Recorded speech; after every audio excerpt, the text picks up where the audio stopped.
Hi everybody, I'm Mike Garska with SuccessToolChest.com. Welcome to Help Me Communicate.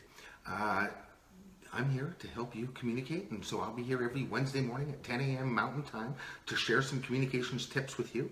And today what I want to talk about is the mediation process. I've been consulting to business owners and managers for the last 17 years. And one of the services that I offer is mediation. And so there's a process that we follow that works 98% of the time. There's always 1 or 2% of the time where people are really stuck and it's hard to move them through to resolution.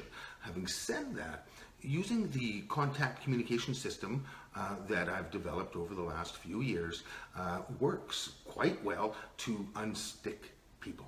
And so what that process that I'm going to follow is the contact communication system. It's the same system that I teach in our online program, Contact Communications and Masterminding. And it all has its basis in the HIP, the Human Interaction Process. And so let's go straight ahead with how to mediate a conversation. If you're in a leadership position at work, or if you are trying to help a couple of friends resolve a conflict, here is the process that you can follow that works 98% of the time. About a few years ago, Alberta was just booming. And we had a 5% unemployment rate, which means all the good people are currently working unless they're really upset and they've got a bad work environment, then they quit and look for other work. But at a 5% unemployment rate, basically all the good people that are out there are working. And so in this situation, I got a call from a construction superintendent. He said, Mike, I'm having real difficulty. I've got a couple of newer workers here that are good workers. They want to, they're feeling bullied and they're feeling lousy about themselves and they're thinking about quitting. And I said, what's going on? And he said, well, there's a couple of senior guys that are they're feeling bullied by and not feeling treated properly by. And I said, well, first thing I always ask is everybody worth keeping? Are the two newer guys, or are they good workers? Do we want to keep them? Or because if they're not good workers, or they're not going to be happy, or are they ever going to be happy? They said, no, they're good workers. We need to keep them. We think we can work with them. So what about the senior guys? If they're creating a bad work environment and they're bullying other people, do we want to keep them around? I said, yeah, absolutely. They're good workers. They work well with other people. There's just, there's some personality conflicts here. I'm wondering if you can come out and help resolve that. I said, yeah, I can come out. I came out the next morning. And there was 2 junior employees and 2 senior employees. And the senior employees were picking on the junior employees. So my process in mediation is to first sit down with each individual one-on-one. And then after I do that, I bring the group together. Usually it's 2 people, but in this case it was 4. So I sit down with person A, and person B will be the junior employees. Person C and D will be the more senior employees in this story. So I sat down with person A, and the first thing I do when I sit down in the one-on-one sessions is I explain the process that I'm going to follow. And that process is first uncovering each person's human interaction process in the actual situation. So I would sit down and explain what the human interaction process is. What is the HIP? Well, the HIP is this. What happens as people communicate is first one of our 5 physical senses kicks in. We see, hear, smell, taste, or touch something. Now, when we're interacting with other people, we're mostly seeing and hearing things. So I say, okay, so what did you see and hear yesterday? What happened for you? What were the words you heard? What were the facial expression, body language that you saw, or the situation that you saw? And I write down the situation that he witnessed. And I said, when you saw that and heard those words, what was your thought process? What kind of thoughts did you have around that situation? And I write down the thoughts. And as you were thinking that, what were you feeling? And then out of our senses, thoughts, and emotions, we derive an intention, and that's when we choose to act. And so what I'm going to do in this process is find all this out. I'm going to validate it for each person, because regardless of whether I agree with it or not, each person is sensing, thinking, feeling, intending, and acting. And whether I agree with it or not, it's real for them and it's happening. And the first part of mediating or resolving conflict is to validate and acknowledge what each person's process is. Now remember, just like DNA, 7 billion different humans on the planet, 7 billion different DNAs.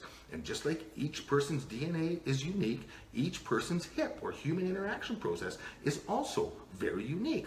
Our HIP comes to us, or is part of us, based on how we grew up, what our family environment was, what our values were, and then as we go to school and learn from our teachers and from our friends, we get more influences. And by the time we're as an adult in the workforce, we have a set of filters and values and beliefs that affect how we perceive and feel about any situation that we encounter. And so in the mediation process, the first thing to do is to find out how this person perceived, felt, and what they saw about this process, what they want to come out of it. And then we validate that and say, okay, I hear that's what you want. So that's what I do. What happened for you? Well, I was doing my job, and the guy came up and started yelling at me and called me an idiot and told me that I shouldn't even be on site. I'm not good enough. And I was angry and frustrated. I didn't feel valued. And I felt like walking off and quitting. I said, okay, so that's what's going on for you. And I recorded everything that went on, and specifically what words were spoken and what they saw and what they heard. And then I did that with person A, then I did it with person A, and there's person B. And person B, I do the same thing. So here's how people communicate. We sense, we think, we feel, we intend, and then we act. Out of the sense, thought, and emotion, we gain an intention, and then we choose our action. And remembering that when emotion spikes and drives up, so when we get real frustrated or real angry or an emotion is triggered, what happens at the same time that emotion drives up and gets triggered into a high excited or negative, whether it's negative or positive state, our ability to reason takes a dive just as deep as our emotions spike. And when our emotions are spiked, that's when we say and do things that we wouldn't normally do. Has that ever happened to you? Have you ever got really angry or really excited and then did or said something that you thought later, oh, I wish I wouldn't have said that? It happens to all of us. And when that happens, the best thing we can do is wait till we calm down. And that's when we reapproach the situation. So we go back to the person. If it's in an individual situation, we spiked emotionally and said something, it's okay to go back the next hour or the next day and say, hey, yesterday when this happened, I felt really angry. And so I said these words. I wish I wouldn't have said them. So can we resolve this now? And when I'm mediating, I do the same thing. So what happened for you? What were the emotions? What were your thoughts? What did you witness? What do you want to come out of this? And, the first guy said, well, I just want that guy to be fired. He's an asshole to work around. I said, well, the reality is he's a senior worker here. He's a good worker. And obviously his emotions spiked. And he said some things that were inappropriate. So we're going to explore this situation and see if we can't find a calm resolution to this. So I do that with each person. Person A, person B. I go through that process, explain the HIP, find out what happened for them, record it all. Then I do the same thing with person C and D, the two senior guys, and what happened for you? Well, I walked up to this guy and he was slacking and he was talking to his buddy. He wasn't getting the work done. I called him an idiot and told him he might as well be off site if he's going to work like this. And then I walked away. I said, okay, so when you saw him doing that, what were your thoughts? And I wrote them down. Oh, the guy's being unproductive. Okay, and how did you feel? I felt frustrated. And what was your intention? My intention was to get him to either work or get the heck off the site. Okay, so basically, you just want him to be more productive. And I write that down. Then I bring in person D, and I did the same thing. So if I'm mediating with 2 people, I just do it with person A and person B. With 4 people, it was a little bit longer process. So I got each person's individual story. I had 4 stories. Then I bring the 4 people in. And we sit down together. Now, they're all aware of the human interaction process. They're all aware that what I'm going to do is explore and validate each person's human interaction process. Now, again, I'm going to stress the validation of each person's HIP. If we don't validate someone's process, the chances of finding a resolution diminish drastically. Now, I may not agree with how this person processed this situation. That really doesn't matter. it's still real for them. It's still authentic for them. It's what happened. Now, whether I agree with it or not, I'm a different person. I have different filters. I have different values. I have different beliefs. Different things are going to trigger in me than they are for another person in the same situation. I'll give you a simple example of that. The word home. If I say the word home to a person who comes from a loving, caring, supportive family, they're going to get feelings of support and love and good feelings. If I say the word home to a person who comes from an abusive family situation where they lived in fear and shame and guilt, the chances of the word home triggering fear and shame and guilt are quite high. So the same word can trigger different things in different people. The same situation can trigger different things in different people. Just because it triggers something different doesn't mean it's not valid.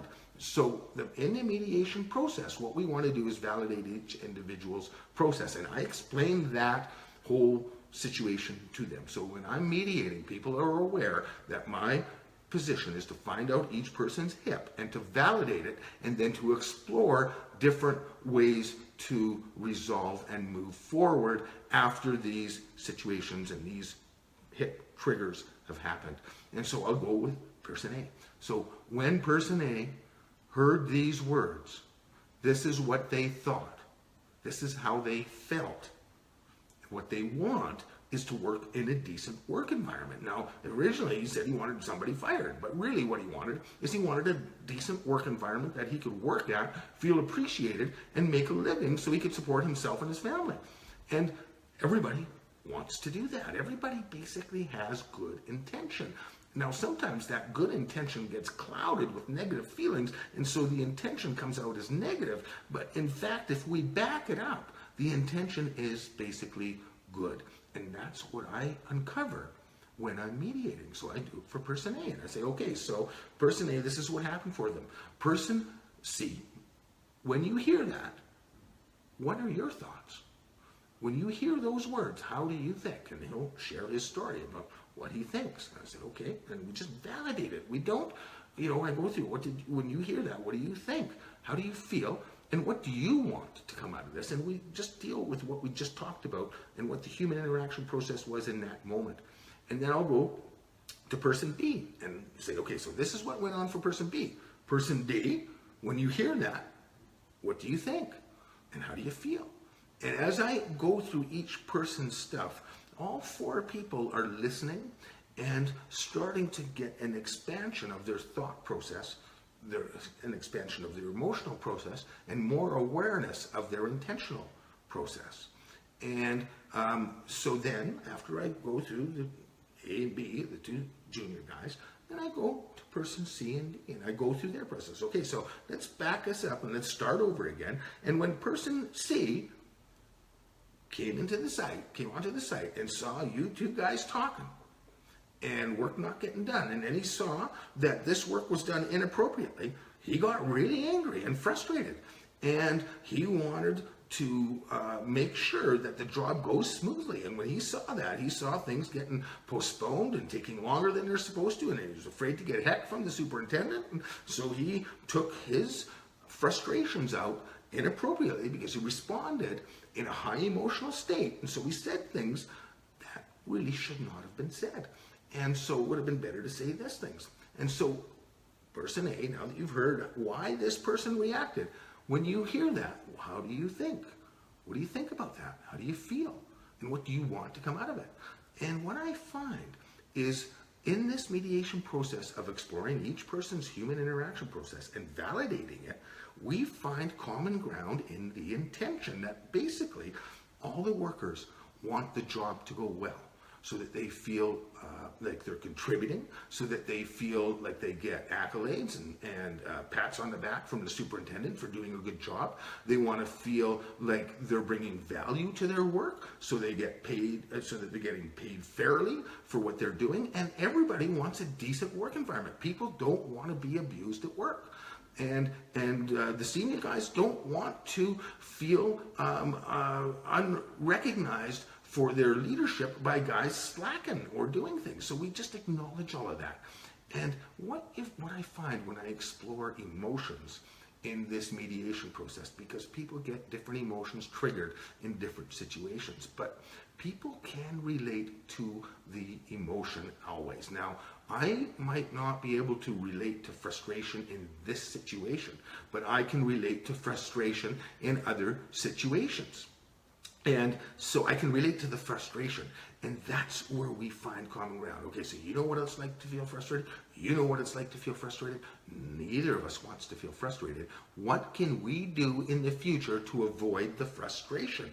When something like this happens in the future, how would you like to be approached? How would you like this senior person, when he sees that or perceives that you're not being productive, that you're slacking, how would you like him to talk to you? And I find that out. And I find out from the senior guys. When you see these guys doing this, what do you want them to do? And when they respond to you in a negative way, how would you like them to respond to you versus just getting frustrated and throwing things down and walking away? So we find out and we ask, how would you like this to be dealt with in the future? And we go through that process. Now, after this mediation session, and it took 4 hours because it was 4 people. Typically, a mediation session will take an hour and a half when the situation is intense. Just to get through that process of understanding each person's human interaction process, to get through that process of finding the common ground and finding the common intentions and that kind of stuff. It takes time. And we have to continually go back and forth with exploring each person's hip and their reactions to the hip process for the other person. Because once I share that initial response and what happened for me, that might create a different response in the other person. And so then we have to explore that different response. So we go back and forth exploring each other's hip in a mediation process until we find that common ground, that common resolution, until we understand and accept and validate each other's process. And once that happens, we're able to move forward. So the key in mediating, to recap, is to first split the people up, listen to them one-on-one and take notes, record their hip. Then bring them together and share each person's hip and validate it in each person. And in that process, we begin to find common ground. Now, when there isn't a mediator present, that's when it gets a little bit tough, and I have to take, or you, if you're an individual and you're wanting to resolve your own personal conflict, you could take a leadership role. Explain the human interaction process. Explain the process that you're going to follow to try and resolve this conflict one-on-one, and that we're going to explore each other's human interaction process, what we sensed, what we thought, how we feel, and what we want. And we're going to validate each other's human interaction process. And that's how we resolve conflict, whether I'm leading my personal conflict as a mediator or leading and bringing the other two people together. The advantage of having a mediator is that as a mediator, I can keep things at that calm level. I can validate the emotion, and often to bring down a spiked emotion, all we have to do is validate it and speak it. And as soon as I speak to somebody that I'm really angry right now, my anger takes a notch down. Same thing as a mediator. When I say to the guy, you're really angry, I can see by your response to this guy's words that you're really angry. Is that correct? And he says yes, or she says yes. And as soon as they do that, their emotion comes down. And as their emotion comes down, their ability to reason comes up. So that's the benefit to having a mediator, is to keep the emotions calm, to keep the analysis of the hip process at a calm state and a reflective state and a realistic state. When we're using the human interaction process as a guide to negotiate conflict or mediate conflict, what happens is we stay authentic, we stay honest, we stay real, and that's what people want. So by using the human interaction process as your tool, you can keep things authentic, real, honest, and progressive. Now, there is that 2% of time that people can't get unstuck from that emotion. Emotions are like magnets, and they hold us and they ground us and they can get us. Until we can release that magnet, it's hard to move forward. But what releases the magnet is different thoughts and perceptions. Emotion and thought goes together. As I change my thoughts, my emotions begin to change. And same thing, as we change emotion, thoughts begins to change. So if I all of a sudden witness something that reminds me of a past real gut-wrenching situation, and I witness something that reminds me of that, sometimes the emotion will trigger first, and that starts my thought process. But how I control my emotion is by changing my thought process. And as I change my thought process, my emotions begin to shift and change. And one of the easiest ways as an individual, so if we're talking about self-talk now, because in these Help Me Communicate sessions, I'll always do a little session on self-talk as well as communicating in a business environment, communicating in a personal environment, and communicating in a, I'm just trying to read some of a couple of the comments that got posted here, but it's hard for me to respond to them. To clean them. New, put on a mask to give yourself a fun look. Tap the magic wand and try one on. Oh, these are some posts. Want to know who's watching your live? Oh, okay, so these are just notices from Facebook. I'm new to this Facebook live thing, so as I get more familiar with it over the next few weeks, I'll understand how to make it all work. Anyway, back to self-talk. And sometimes when we're feeling really angry or frustrated or doubtful about ourselves, the thing that pulls me out of those negative emotions quickest is to move to a gratitude thought process. And as I start to think about things in my life that are good, I start to get positive emotion.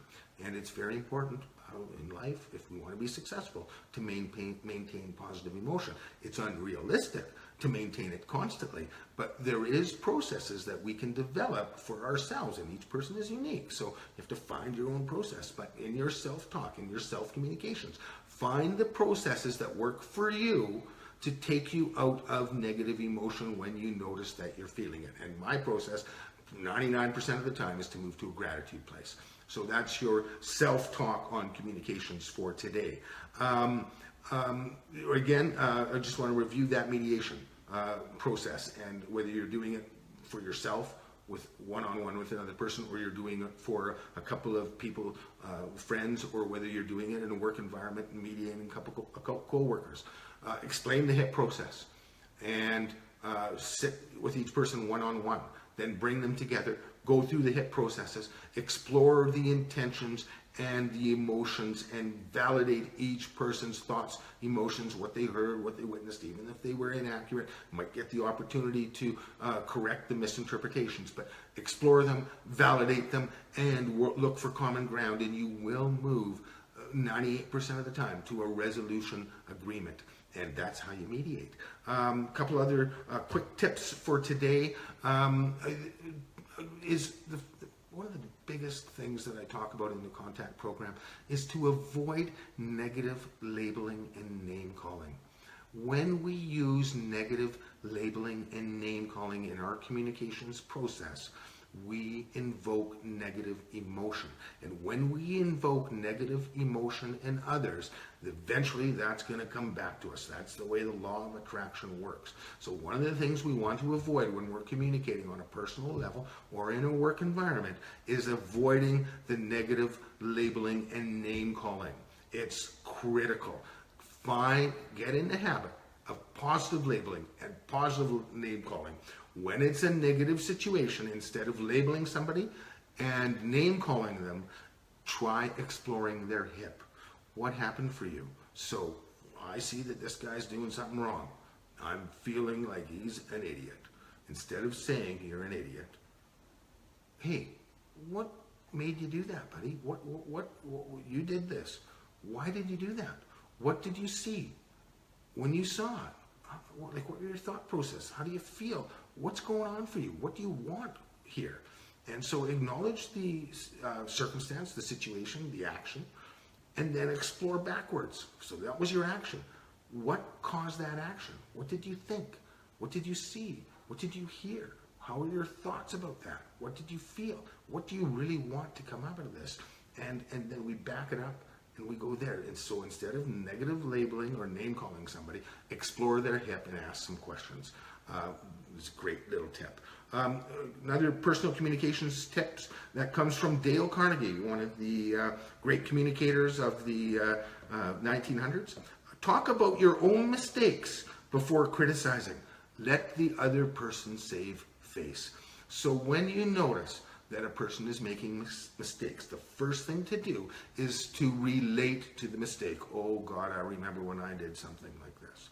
And that immediately puts you on common ground that you're both susceptible to making mistakes, and it engages the other person and keeps them in a somewhat positive frame of mind. When I acknowledge my mistakes, at the same time I'm witnessing another person's mistakes, I relieve them of their shame and guilt, and that engages people more. So as a leader or as a mediator, what you want to do is not focus on other people's mistakes. Talk about your own criticism, about your own mistakes before discussing the other person's tips. So there's Help Me Communicate for Wednesday. Today is September 27th, 2017.